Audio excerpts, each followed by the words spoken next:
What's going on, everybody? Dave back again, and today we're going to be taking a look and doing the first modifications on the Emove Cruiser. Now this will also apply to the Speedway 5, I think the Speedway 4, and there's a couple others that use this same T-bar system. If you have one, you already know what I'm going to end up saying. The handlebars, they kind of suck. I have one side that every ride, I don't care if I've Loctited it, how much I've tightened it down, by the time I'm done with a ride, it's all floppy and loose. I just cannot keep it tight. The other side seems to be okay. It's just this one side, and it's annoying as hell. Plus the fact in the center of that T-bar, it's square. You can't attach crap to it, not unless you use like a bungee type wraparound on there, and then it's not really secure as much as being attached to the metal pole. So what we're going to end up doing is we're going to end up hacking off that T-bar, and then we're going to end up giving a riser, because if you're over 6 foot, 6'2", one of the things I noticed right away is it at its maximum extension, my arms are way too low on it, and it's okay, but I'm kind of hunched to be comfortable on it, and I can't like lean back and be safe, I would want to say.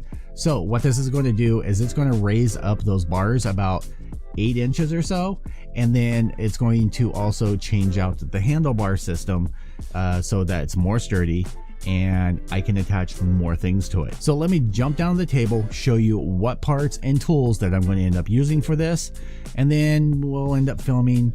I'm going to hack it all up and just ensure that it's all stable. All right, so let's jump down the table, take a look at everything I picked up. There will be links to everything down below. So here is pretty much everything that's going to be needed. The only thing that I don't have up here, and that's because it's downstairs, is the Allen wrenches. That's it. And you should already have a set. Worst case scenario, you can use the multi-tool, but I suggest picking up a wrench set, and I will show you guys in another video the set that I ended up picking up.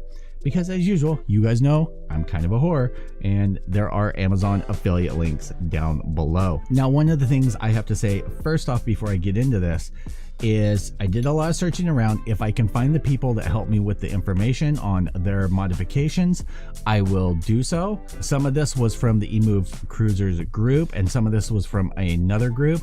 And one of the key components that I couldn't figure out, and someone finally helped me, was this piece right here. So what you will need is a pipe cutter. Yes, I may have gone overboard with the size on this. I didn't know it was going to be this freaking big. Second is going to be a hacksaw. Third, what this is going to do is once you cut off that T-bar, this is going to slide into there. This was the key thing that I couldn't figure out, because with the riser, you have this rod that has a screw in on there, and I couldn't figure out what the hell that's going to screw to.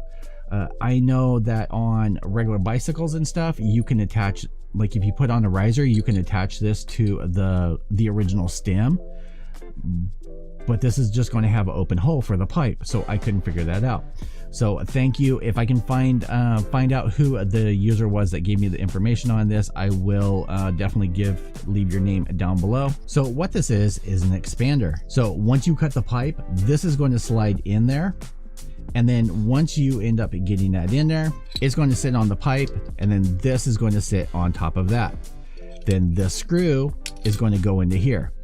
This is actually going to work as a double function.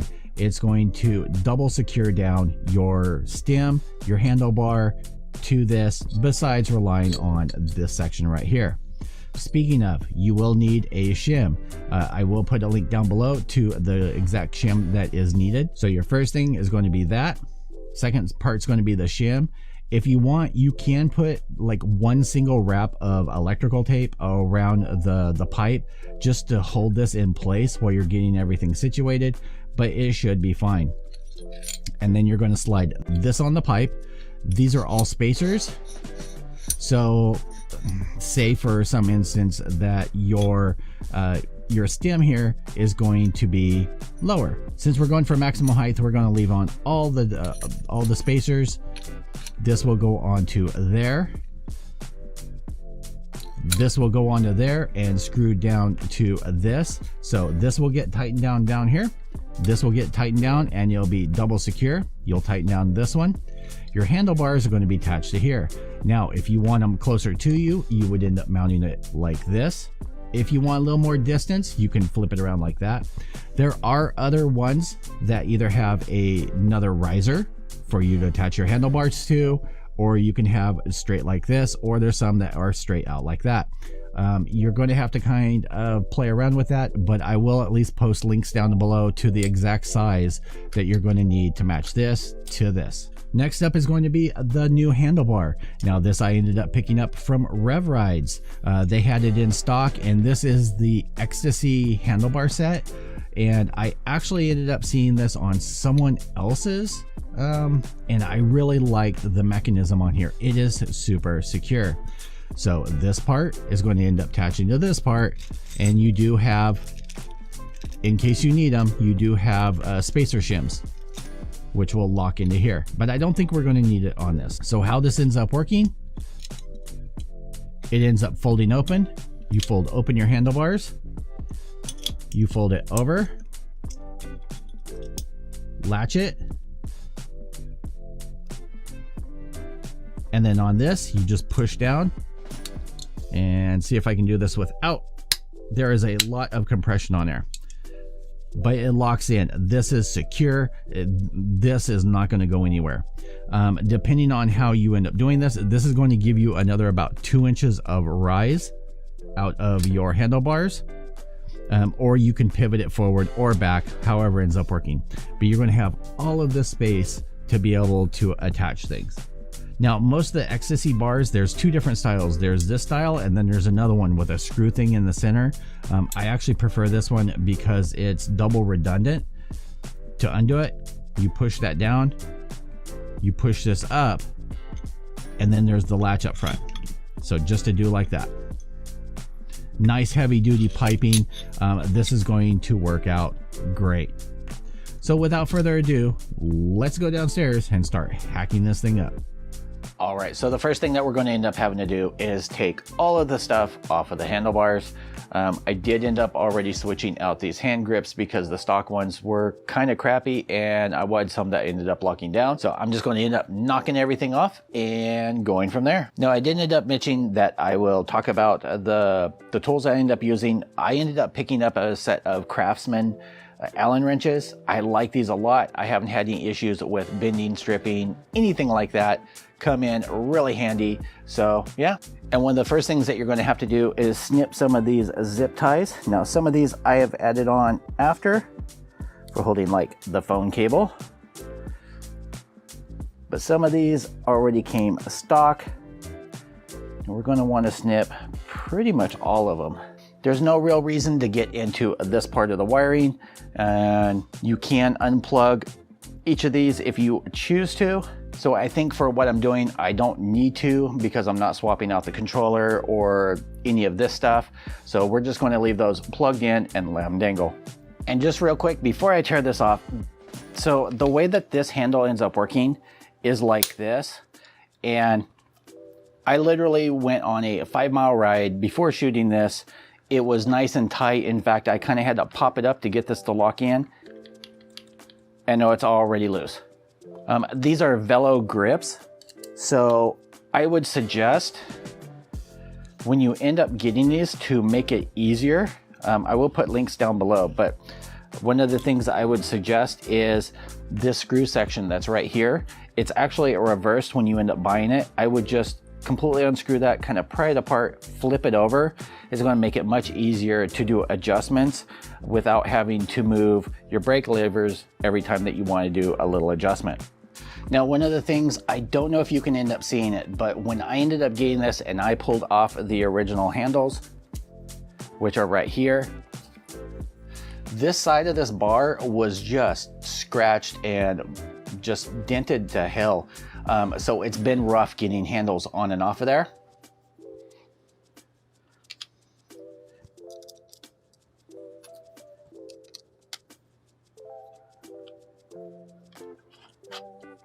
But taking everything on and off, it's easier. Once you end up folding down, you can just slide everything off. So right now, what I'm gonna do is I'm just going to get everything off here. We'll cut it and then come back when we're ready to start hacking this down.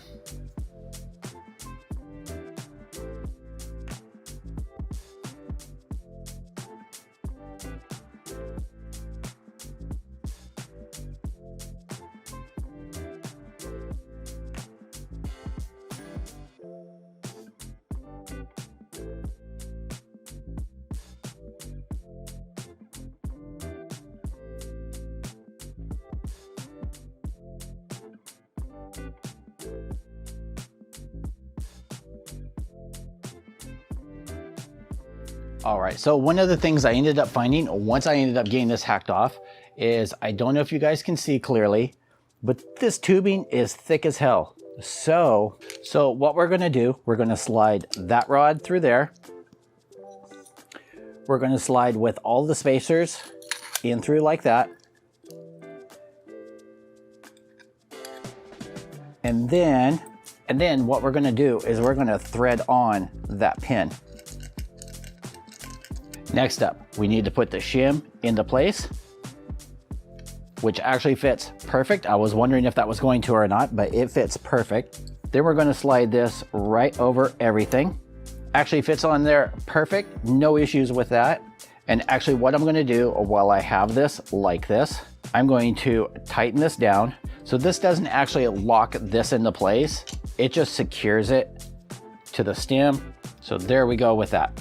Now, next up, what we're going to have to do is kind of eyeball where it's straight. And we are going to have to end up adjusting this once we get the handlebars on and everything. All right, so we have that sort of tight. And I really wish they just use universal sizes for each side of these. So there's screw number 1, screw number 2, screw number 3, and screw number 4. Now, one of the things you want to make sure of is that you have the locking mechanism and everything pointed in the right direction. And then we're going to start putting the screws back in. Now, I wouldn't tighten these down yet. Just get them where they're snug. Once you find out if this is going to work out perfect for you, you can actually add some Loctite to the screws. I'm not doing that right this minute, because I know myself and I will end up doing some adjustments to it.